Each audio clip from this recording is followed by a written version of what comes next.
Hello everyone, Christine here, and today I want to talk for just a few minutes about eco-dyeing or eco-printing, however you call it, and to show you just how simple it is. And yesterday and the 2 days before, each day I did a different session using foliage that I'd frozen from last year.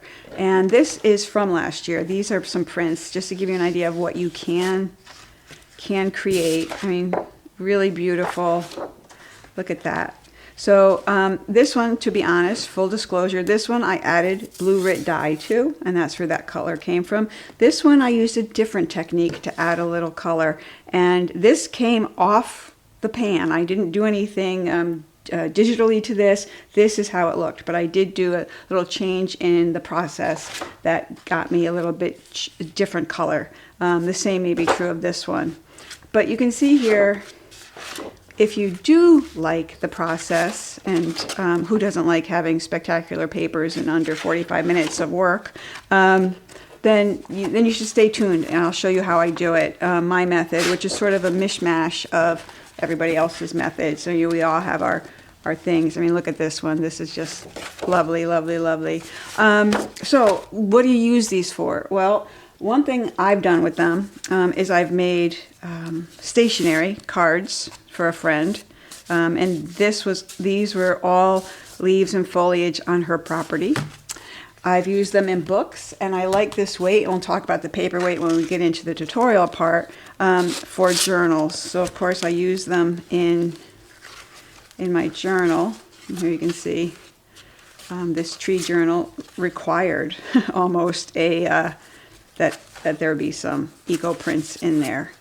So those are just a couple of ideas, and using this paper, it's a good weight for journals and can also be used for tags and cards and really anything. I've also printed on paper as light as copy paper, and you have to be really careful with copy paper because it will rip if you don't pay attention and give it a little extra love. But anyway, what do you need to know? Well, later in the tutorial I show you all the ingredients, very simple, and I just want to give a few tips on how things can change over the course of 3 days. So as I mentioned, the plant material I used this week, because we're in Vermont and we have no leaves yet, was all frozen from last season. So that's one variable that's a little different from the ones I just showed you.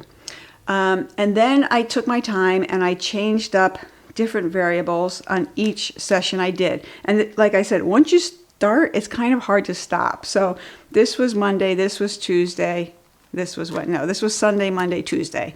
And I'm going to tell you how each are the same and how they're different. They are all the same because they use multimedia paper. Now the fact is, the first day I used this Dessert paper that I get in Montreal, and I love it. I would recommend this paper for everything, but especially for this. It's a perfect weight, and it takes a really great print. So that was for this batch. For the next two, I used Canson, and honestly, because I was getting low on my favorite kind, and I didn't want to use it all up on one project. So, but it's all still mixed media paper. So anything you can get in this family will be great. So they all have an alum mordant. I'm going to talk about mordant later, but it's the thing that preps the paper to receive the print. It's a chemical mixed in water, a little spray bottle. They all were pressed between two cheap $1.25 store pans that look like this. They're just steel pans. They were all using frozen foliage. Now there was some difference in what I did with the foliage for each batch, and that we'll talk about. They were all boiled for 90 minutes, and they were all cooled for 90 minutes. So that's how they're all the same. And now we'll talk about how they're different and what they look like. So, let me get them not out of order, but that is number one, right? Pretty sure. This was the first batch. Now the first batch had a couple of things go on. One, I only let the frozen leaves soak in the water for like a half hour, maybe. I just plucked them out of the freezer and I put them in the water to soften them up and make them more pliant. And then I started working with them. I had already allumed the paper, and you can see I got some things. These leaves turned out really beautiful, and they were leaves that were new to me as of last year, and I hadn't even used them fresh. So now I'm like dying to use them fresh, because if they produce this frozen, it's just no telling what they might come up with if they were allowed to be fresh and juicy.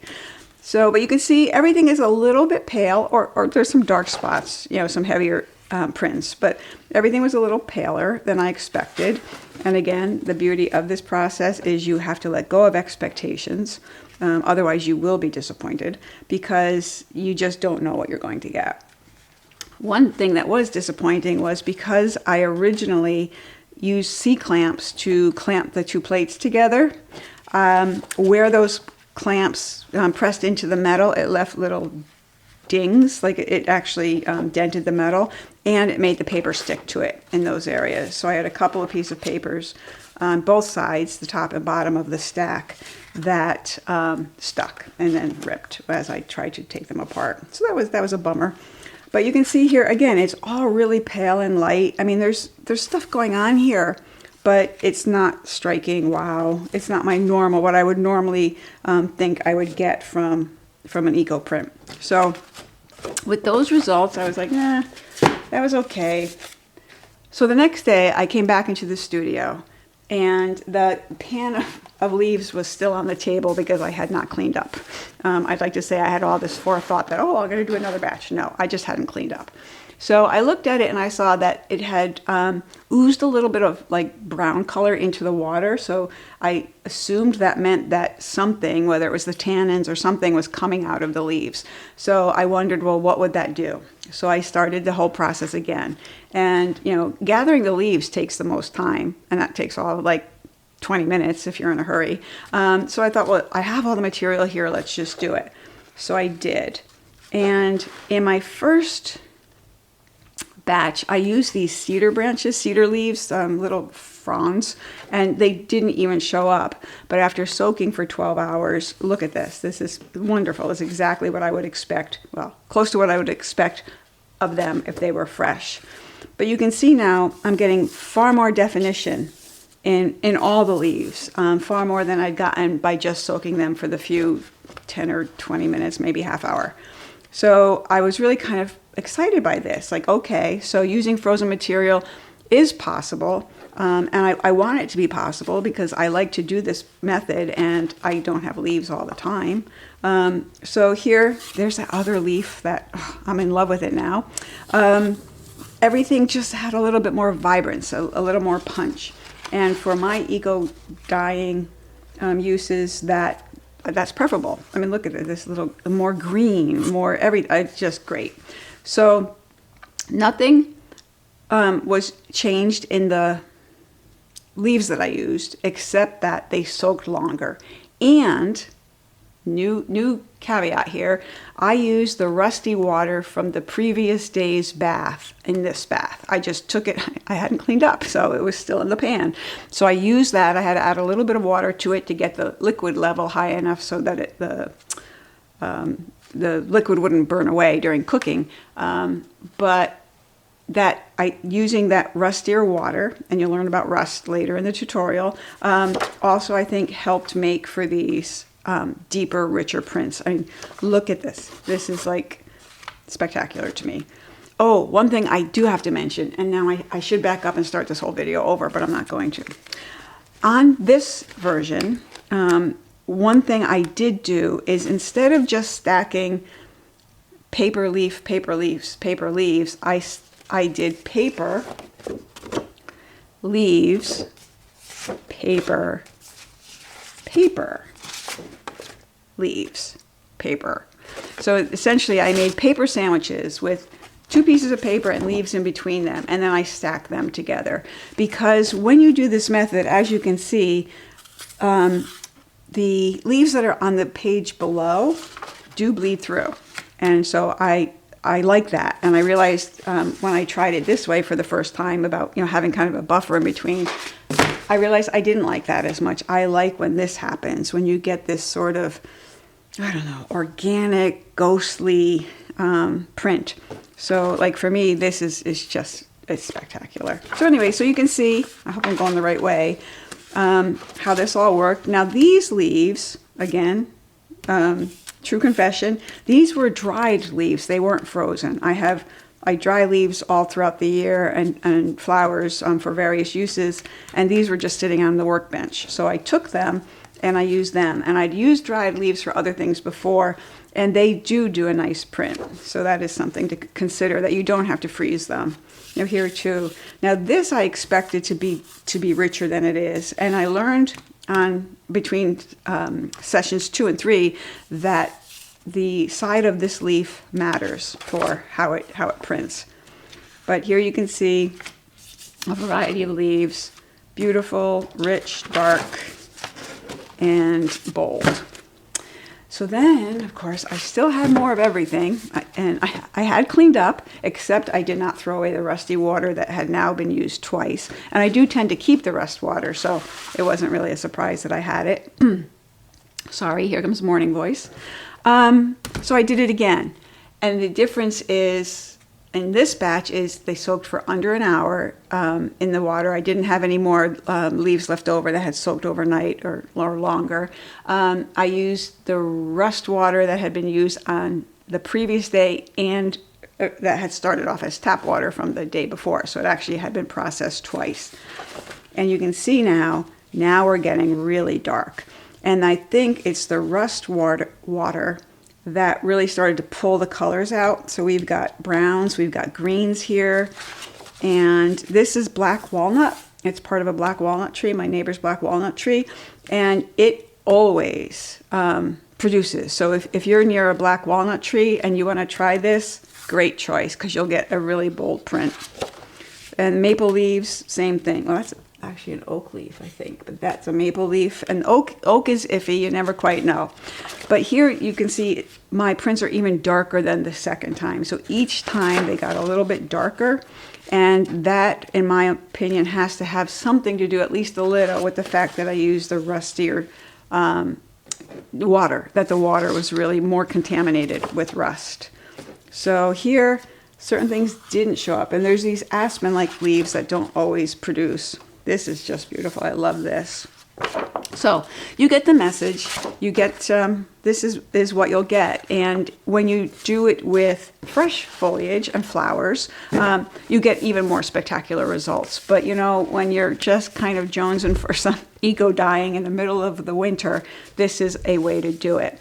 Now, just so I'll say this, for those of you who don't want to get involved with the plucking and the laying out and even just the process itself, I have in my shop a hand-picked selection of my favorites from last year. I have a couple more selections to go up, but if you can't get leaves and things but would like to make something that that looks like it, you can get a digital kit of some really beautiful ones. So that's it. If you want to learn how I do this, how you can do this, it's really fast and easy. Watch the video, fast forward through what you don't need to know. I try not to gibber on too much like I am right now. And I think it's a really fun project that everyone should try at least once. And it's kind of like those potato chips. Once you do it once, I doubt you'll never do it again. So that's it. On with the tutorial. Hi folks, Christine here. And today I will be doing some eco printing. And I've been doing a lot of eco printing this week using material that I froze last fall and with some interesting results. And at the end of the video, I will share with you what those results were.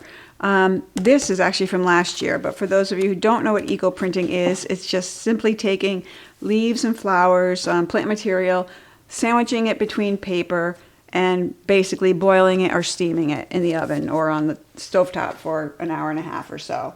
And what you wind up with are these beautiful prints that you can use for all sorts of things. I've made journals with them. I've made cards with them. These bright ones with the blue, you can see I even added some dye to sort of perk up the color. You tend to get a lot of natural colors, as you can imagine, browns, yellows, greens. And I occasionally will add a basic RIT dye to my bath. And boil the paper in that. The process is very simple. You need a pan or a pot or pan to cook your papers in, and I do mine in the oven, and I use 2 of these jumbo baking pans that I got at Walmart.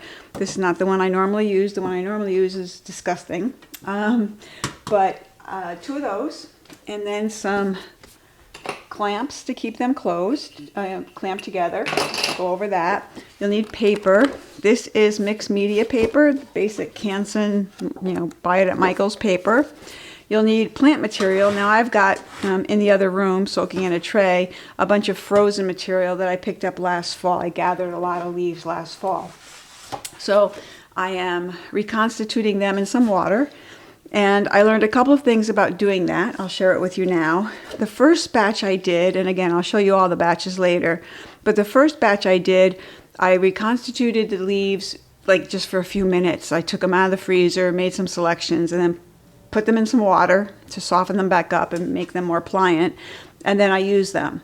The next batch I did the next day, I used the leftover leaves from that first day that were still in the water in the pan, but they'd been in there for 12 hours. And you'll see, I think, when I show you the prints from each session, that the second days came out better, or at least stronger. And then today I'm going to do kind of a hybrid. I have frozen material in some water, and it will be in the water for a little bit longer than the first time, but a lot less shorter than the 12 hours that the second batch had.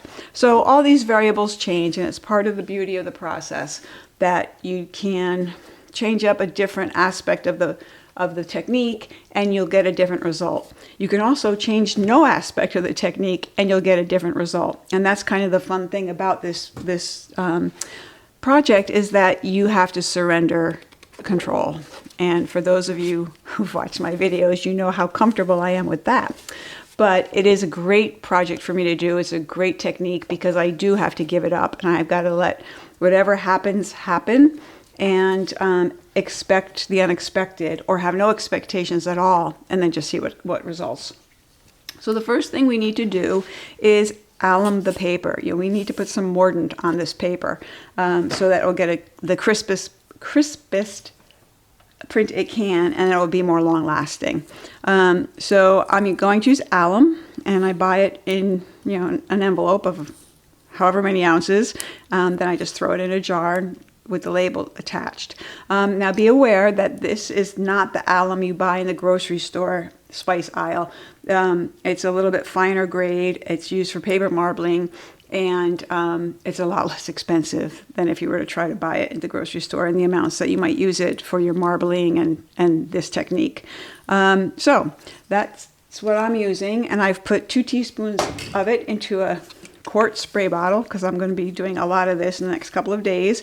It has regular tap water in it. I've already put on this spray bottle not food grade, so I never use it. I sometimes use a spray bottle for like wetting naan if I'm making an Indian meal. So I know not to use this one, and I make a note on when I made it and what's in it, alum, and I made it just the other day.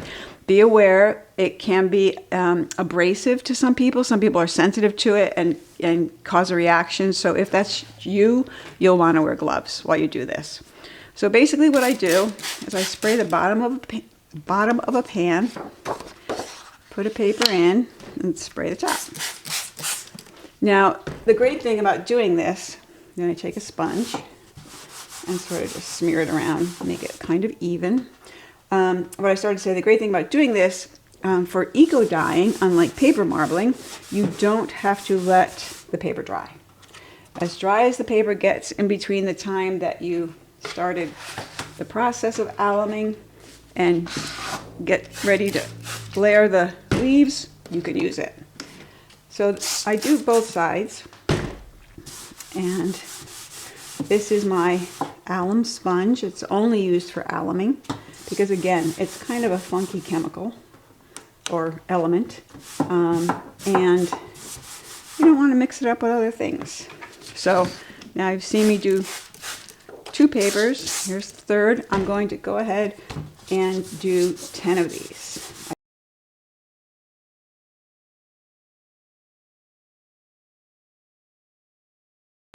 Okay, so I have my plant material, which is all leaves. I gathered these last fall, and I have them soaking in water, and they probably could soak for a little more, but we're going to go for it now and see what we got. So I'm going to use again, I've been using all week, these cheap $1.25 store steel pans, and they work well. A couple of things to know though is because I normally clamp together with C-clamps, metal C-clamps, if you press too hard with your clamps, they dent, and then I had the paper actually stick in all of these areas on both sides. So something to think about. So the next session I did, that was the first session, my normal C-clamp usage. The next session I did, I just tied them, and that worked great, and I'll show you. We're going to tie them today. And then I also did put the C-clamps on these corner edges just to keep, because it helped keep these pans kind of lifted off the bottom of the pan that I cook in. Probably doesn't need to happen, or if you have a cake rack or something, or a little warming rack or a brick or something, you could put underneath to keep it raised up a little bit. I like that it has more of a chance for the water and the steam to circulate around it if it's not just sitting in the pan that I put in the oven. So now we just start. I will show you how easy and fun this is. So basically you take your paper, I'm using, like I said, mixed media paper, and then choose some leaves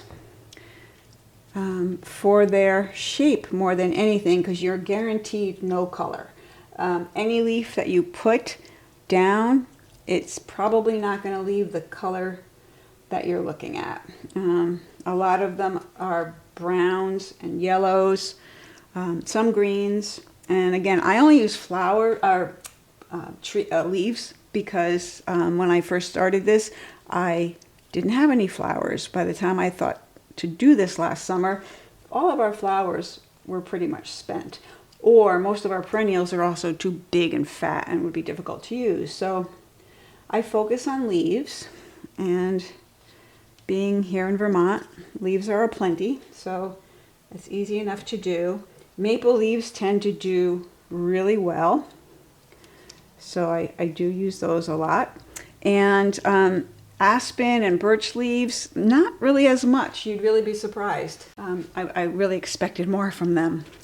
But now, so here I have a little bit of a pattern on my paper, and I'm going to lay another paper right over it. Now what will happen is the color and print from this below will transfer through this paper. So I'll get that image or some ghosting of that image plus whatever leaves I put on top of it. If you want to minimize that, put another paper now, which I will show you but not do, because I like that ghosting that comes through. So you can just put another paper, nothing in between them, and that will minimize the amount that spreads from one layer to another, but it will still happen. So if you want to avoid it altogether, you're going to have to put something non-pervious, is that the word? Impervious between them. But like I said, I like the bleed through. It adds depth to me. So I'm taking a second here to pull out this very large black walnut leaf, which I know usually, you've seen them a lot, if you've seen any of my eco prints, usually does very well. You don't have to cut off stems, but sometimes if they're big and fat, or if they're going to stick too far out of the pan, then you might want to. So now let's put, a tulip tree leaf. These usually do very nicely. I'm going to save that. It's a little big for that spot. I don't have any cedar in this batch, and cedar does nicely too, and it's very delicate. So we'll see. So this is all you do. You just continue layering page after page. Where's that tulip tree leaf? I'm gonna put this one here.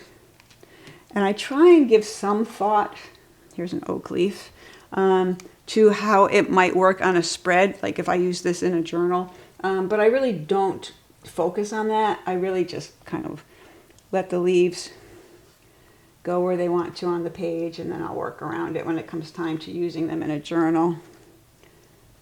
This little guy is already ripped, but we're gonna kind of put them back together and see what we get. And here again, these birchy or aspeny leaves. I can never be guaranteed. Well, you're never guaranteed anything with this process, but that is the joy of it. And one thing you do want to do, or it's good to do, is flip some of them over. So some of them are vein side up and others are vein side down. So now we will just go on and do our designs.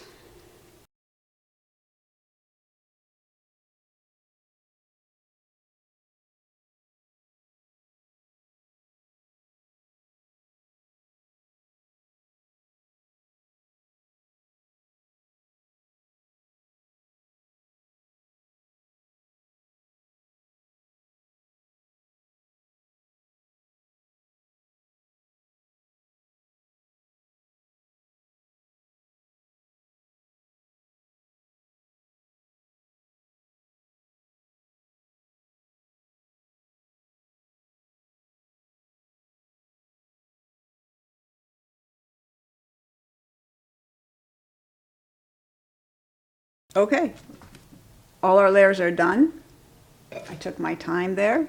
I'm going to come here and I'm just going to clip off some of these edges, things that are sticking way out, because that will, it'll sandwich together better without it. So now I'm going to take this other pan that I've used before and press down. And I'm going to use a couple of clamps to keep it all together while I tie it. And I'm going to go in both directions. Get this. Unfortunately, I can't cook these in the oven, these plastic clamps. That's why I use metal ones. So that should be good. And I'm going to press down. I'm actually going to take them off and press it a little bit more. And see if I can't get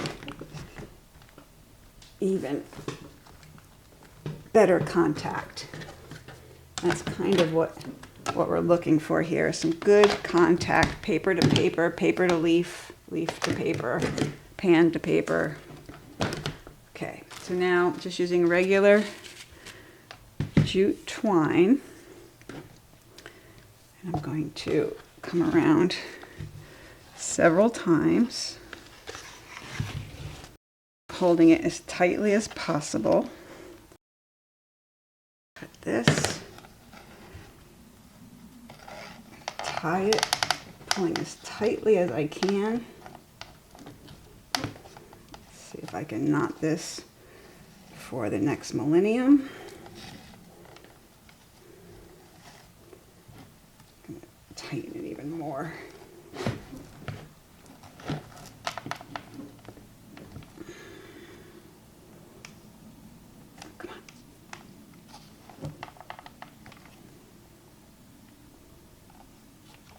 Hold that down and pull just tight enough. You can always spread these out to create more tension. Good. Okay, so now we're going to go the other way.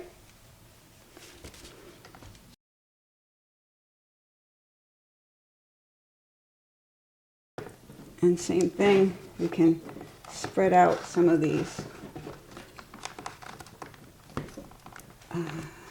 strands, and that will help tighten the, there, good, very bouncy, that's good. Cut that off. All right, so now I can remove my little clamps here. I may put my C-clamps back on these edges again, just because I like to lift it in the pan, and then it goes into the oven at 350 preheated 90 minutes.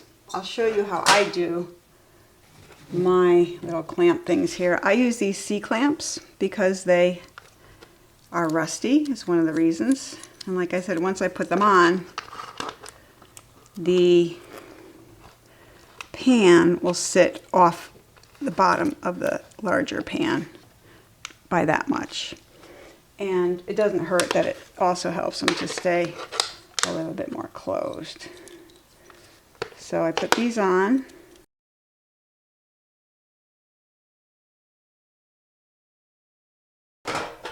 I put the whole shebang in a pan.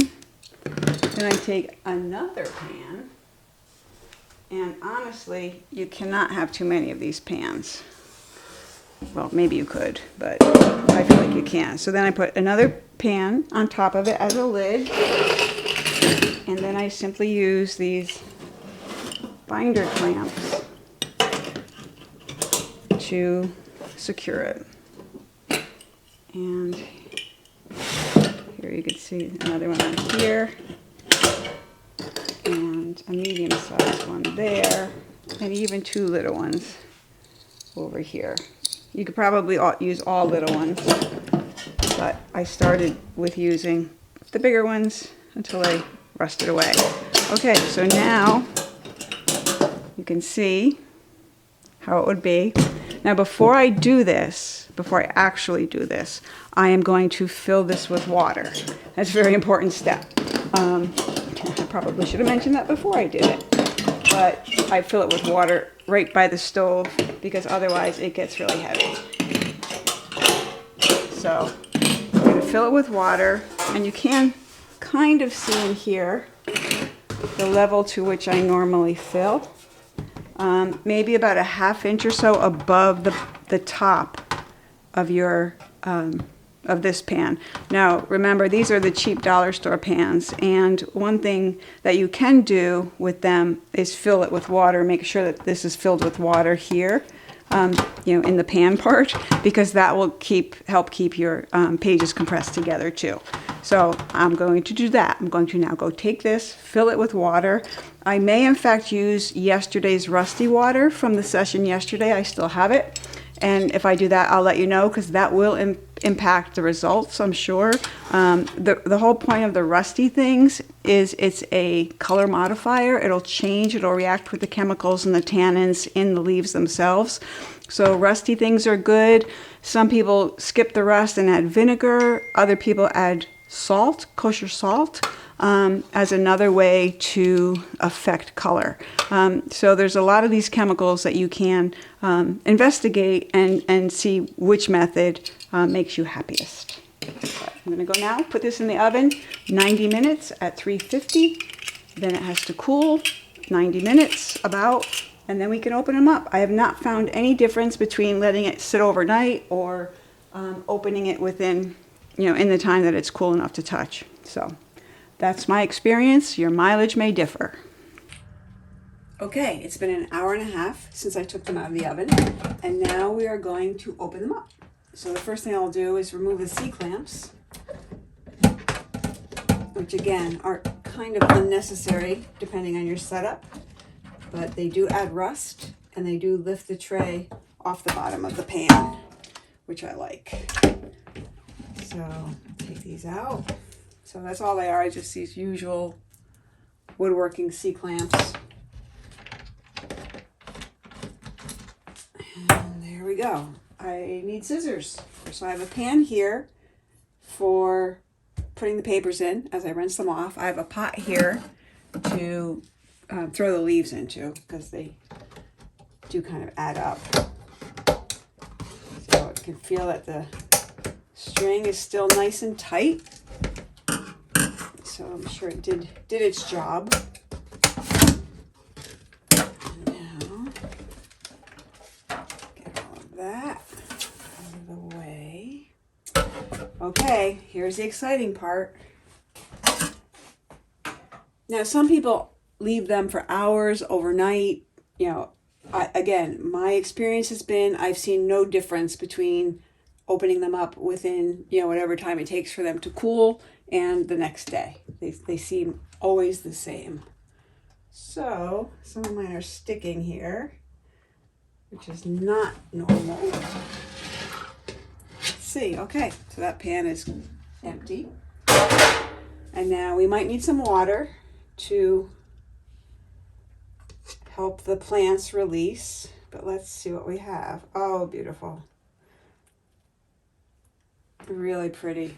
Okay, so that's black walnut stem. You know, black walnut leaves grow this way on long stems off the tree, and it always comes through. in terms of a print. I've never not had them come through, but now you can see what didn't come through as much is the oak leaf that's up here is here, and then down here are some other kinds of leaves, and they did leave an impression here, which is pretty. They brought in some yellows. The black walnut tends to be really dark, hence the name black, I suppose. And it almost is always brown. I don't think I've ever had it reveal a different color. And the oak leaves, you can see a little bit more green on this side than on the other side of the print. So now we just keep peeling. Oh, I love this. This is like the best part of my day, to open up these beautiful prints. Okay. So now looking at this side, we have that other leaf, which I still don't know what it is, but I will find out because it prints beautifully. These guys. Now, interestingly, this one, did not print as excitingly as but it did on that side. But this one is here, and this one you can hardly see. So I have to think about, well, why could that have happened? And here, all right, so it has something to do with which side the veins are on. So it appears that the veiny side, in this case, gave me a better print. And yet yesterday, when I did it, both sides were spectacular. So you really, again, you have to just be willing to accept what you get. And luckily, what you get is, in almost all cases, lovely in some way. So it really is a good teacher in helping you see the most positive aspects of art. So let's peel more. There's more. Oh, I love this. Okay, come on. I might have to add some water. All right, so we have another black walnut thing going on here. One of them is sticking. Oh, there it goes. Okay. Oh, I love this one.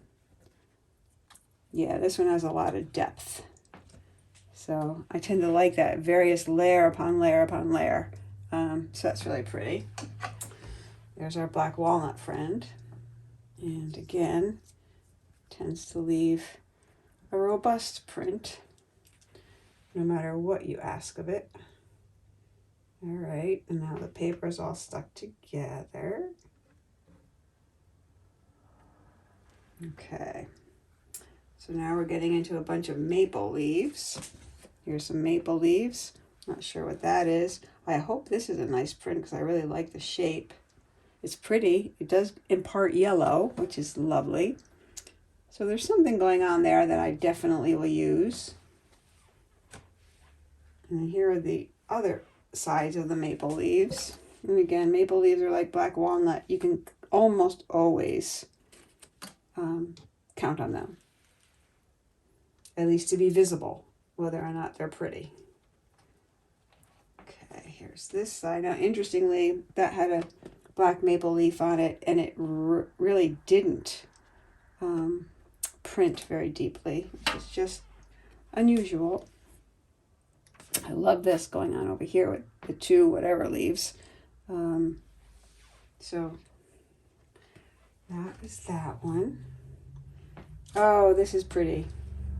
I feel like Christmas. It's the beauty of art. You know, every day you get to be surprised by something or awed by something. And there's so many studies out right now about how important awe is to your health, mental and physical. So it's kind of an amazing thing. And we artists and crafters get to be awestruck constantly. So I probably should be rinsing these off, and I will rinse them off after I dismantle them.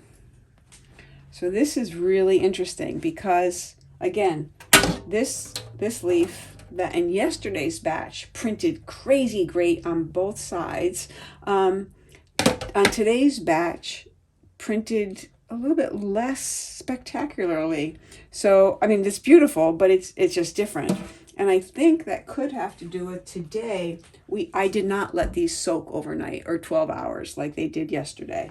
So it's clear that, again, every variable you change, like that I just took off, there's nothing really there, a little bit of yellow.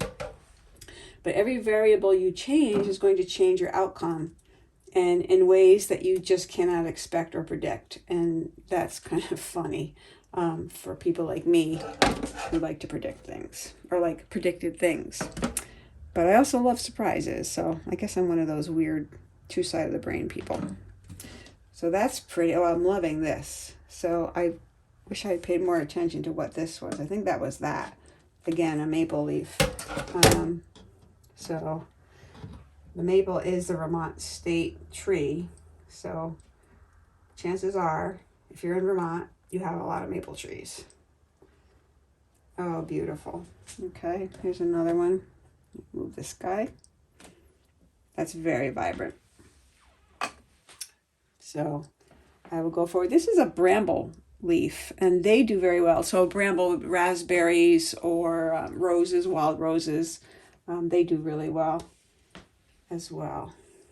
That's kind of pretty. Let's take this maple leaf out. Yeah, the thing about the maples, though, they do tend to be a little dark and a little overpowering. But depending on what you're going for, that could be perfect. Now these are stuck. Okay. The bottom page is sticking to the pan just a little. And now I have to separate them. Okay. Let me take these leaves off. Yeah, I really wish with all of my heart that these aspen leaves would just give me a better shape. I don't think it's too much to ask. Let me rinse this off.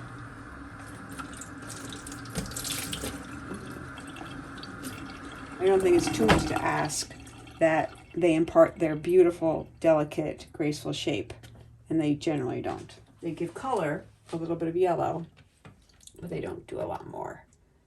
All right, I'm going to add some water here to help the leaves release, and these pages are a little bit stuck together.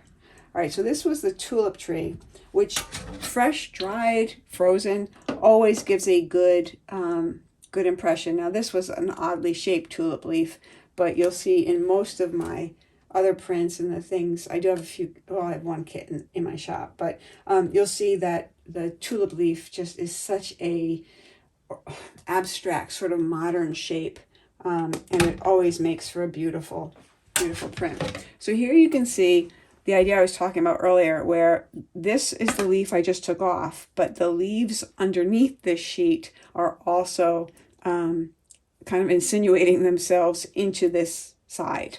And I like that. I tend to like that, the layering that happens. So if you don't like that, if you want more separate prints, then you do need to put that sort of buffer page in between your pairs of pages. All right, people, look at that. Lovely. Okay, so now this leaf, which was this, did an outstanding job of representing. So, again, go figure. If you learn anything today, it's that you have no power over leaves and what they want to be and do. And probably no power over much of anything else, but it's fun to think we have some sometimes. Like I love thinking I have some over the husband. But, oh, look at this. Okay, that's really pretty. So this leaf, I think, is still under here. No, that's going the other way. So I must have taken it off. So sometimes the very leaves that you make fun of or scorn, they surprise you and they come out with some absolutely gorgeous prints. But there too, you can see the black walnut is just crazy great. And I will be dyeing fabric and paper this summer with black walnut. I got a bunch of new organic dyeing books for Christmas, and I plan to put them to use this year. So let's see. Oh, this is really gorgeous. Okay, so here we're back to a couple of maple leaves. Again, pretty much dependable. And even this is like an aspen leaf. Now, did I not say aspen or birch leaves are not dependable?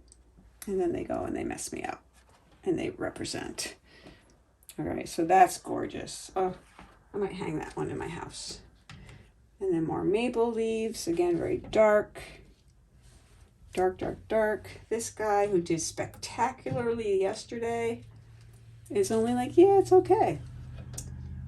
So, oh, that's pretty. So I need to find out what this is because I like these. I don't know if you can see this. I'm sorry if it's too far down in the sink. The studio sink is a little funky. All right, so let me rinse that a little bit. But as you can see, thanks to the mordant, the image stays and is pretty crisp. And there we go. So you can see there too, it went into the back of this sheet of paper. So what I'm going to do now is rinse them all and rinse the pan and let them dry. And then I'll do a comparison of all 3 sessions I've done and explain each of their variables. And you can start thinking about what you like and start collecting perhaps for your next eco print project.